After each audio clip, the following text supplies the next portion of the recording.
Confidence, বাংলায় যাকে আমরা বলি আত্মবিশ্বাস, এটা মনের ভিতরের কোনো অনুভূতি না, এটা মুখে আওড়ানোর মতো কোনো মন্ত্রও নয়। কনফিডেন্স হচ্ছে আপনার কর্মফল, আপনার নেয়া ক্রমাগত অ্যাকশনের রেজাল্ট। আপনি ভাবছেন কনফিডেন্ট না হয়ে শুরু কিভাবে করি, কিন্তু আসল কথা হচ্ছে আপনি শুরু করছেন না বলেই আপনি কনফিডেন্স পাচ্ছেন। শুরুতে কেউই পারফেক্ট থাকে না ভাই, প্র্যাকটিস তাকে পারফেক্ট বানায়। যে ছেলেটা এক্সাম হলে যাওয়ার আগে বুক ফুলিয়ে বলছে আজকে আমার ম্যাথ পরীক্ষা খুব ভালো হবে, সে এই কথা গণক থেকে জেনে আসে নাই ভাই।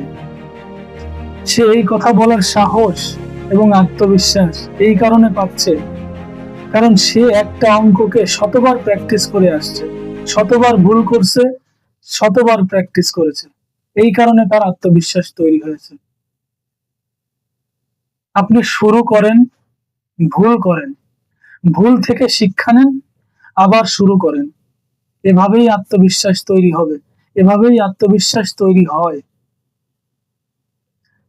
তবে তবে জীবনে নেয়া প্রথম পদক্ষেপগুলোতে আপনাকে কৃত্রিমভাবে আত্মবিশ্বাস তৈরি করতে হবে। জীবনে নেয়া আপনার প্রথম ব্যবসায়িক ডিসিশন, অফিসের কলিগ এবং বসদের সামনে দেয়া প্রথম প্রেজেন্টেশন, হল ভর্তি শত শত লোকের সামনে দেয়া প্রথম বক্তৃতা, এইসব ক্ষেত্রে আপনাকে বুকে হাত দিয়ে কৃত্রিমভাবে কনফিডেন্স বা আত্মবিশ্বাস তৈরি করতে হবে যে আমি পারবো, আমি পারবো, ইনশাআল্লাহ আমি পারবো, আমি পারবো। আর এরপর থেকে আপনার ক্রমাগত অ্যাকশন, ক্রমাগত প্র্যাকটিস আপনাকে কনফিডেন্ট করে তুলবে।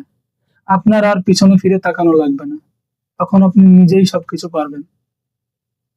ধন্যবাদ আপনাদের মূল্যবান সময় দিয়ে আমার কথাগুলো শোনার জন্য।